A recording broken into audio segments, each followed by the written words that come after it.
All right, Aaron. Hey, Corey. Been doing this a long time, and I'm pretty excited to sit here and talk to you about SM11. We've talked about these 3 keys to wedge play for a long time now, but they've kind of sat under the surface in R&D, but I really want to bring these out to the golfer. So I'd love to ask you a few questions and understand it a little bit more. You know, the 3 keys to wedge play, particularly contact, flight, and spin. Let's start with contact. Bob's always talked about you've got to find the right grind, and that's the most important thing. Why is that? Well, the right grind ensures that your golf ball hits on the right part of the face, right? That's contact. That's why we always talk about the importance of fitting. When we talk about contact, we are looking for a contact point on grooves 2 through 5, right? Okay, nice and low. Nice and low in the face. In order to do that, that's where the fitting process plays a key role, is identifying why bounce and grind makes such a difference in helping us hit that spot. Now, a lot of us regular golfers sit here and think, that's great, I'd love to hit right there where you pointed to, but reality is I hit a bit of everywhere on the face. But how can the grind help with that? Well, the grind will essentially work through the ground and allow the ball in the face to meet at a right position.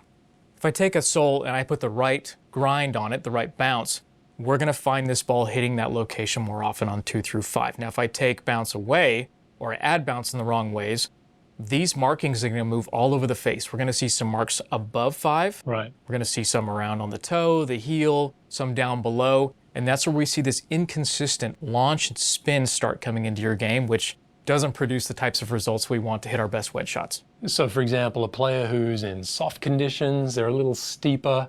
If they don't have the right grind, the ball might hit higher up the club face, right? Absolutely. So somebody who has a steeper attack, maybe somebody in softer conditions, they might see those strike patterns move up the face, and they may not be getting the results that they deserve. If you're fit into the right grind and bounce, that strike moves in the right spot, you get that flight and spin that you need. You know, I love this because we're about to talk about some very technical aspects to the wedges and what you and the R&D team have spent a lot of time working on, but it really comes back to grinds, doesn't it? If you don't find the right one and you mischip it and it goes 6 feet, then all that great stuff goes out the window anyway. So very, very important. Number 2, flight. How do we get there? What are we talking about with flight? High, low, a mix? So if we find the right grinds, we find the right contact point, we are going to start seeing more of those flight windows we need. Flight windows to me is a sub 30-degree launch window, right? In order for us to calculate what that is for everybody, is just take this number on the sole and just cut it in half. So for the best players in the world, if this is a 60-degree wedge, we're looking for 30 degrees. So that's how we get to 30 degrees or less. So that's pretty low. That is pretty low. Okay. And I think if we were to measure our ball flight today, we might see it being a little higher than that. But when you go out and you watch the best in the world and you see their ball flight, you begin to understand why they're so good at what they do.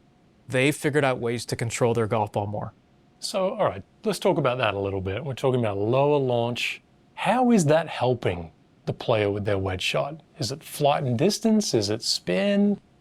Bit of everything? So it's a bit of everything, right? If you start getting the contact right, the flight comes and the spin comes. These all will fall into place as you find the right grinds. When we see these sub 30 launch windows, we are seeing your golf ball carry the distance it's supposed to. If it goes higher than 30, all the energy going towards the target is actually just going up. We also see a more oblique strike, meaning the ball and the face are just not working well together. So the amount of spin that you should be getting is less. So not only are you hitting it shorter, but you don't have the stopping power as well. So when we start seeing those players launch it a little bit lower, which is what we spend so much time working on with our CG placements, we get the spin and we get the carry on top of that.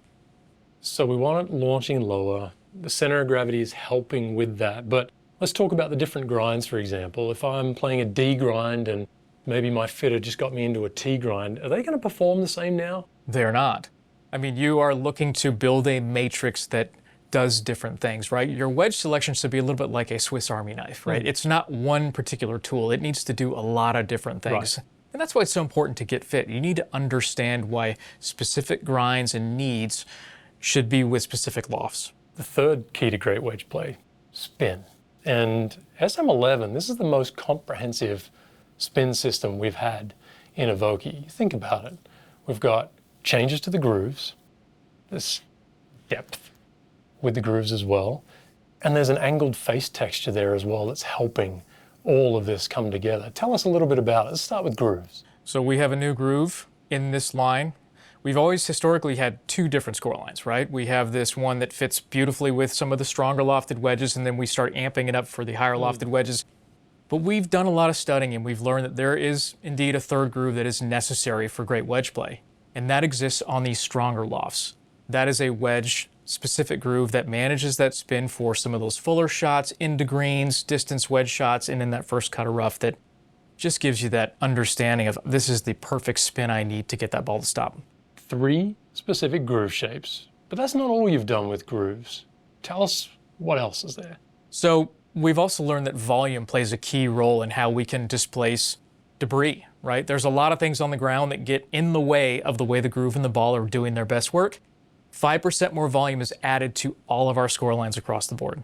So if you're on a perfect lie or a not so perfect lie, we're going to channel more of that debris through that groove, allowing the cover and the edge radius to do the work. Awesome. There's a lot happening with SM11. You know, you think about grinds.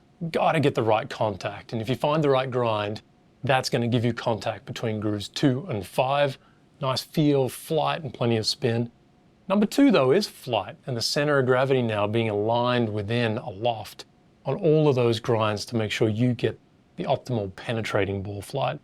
And then lastly, spin mill grooves. There's a lot going on there. Every single groove is 5% deeper, and this angled face texture between each groove to keep the ball on the club face longer. Can't wait to get out and hit some and have every golfer hit some as well.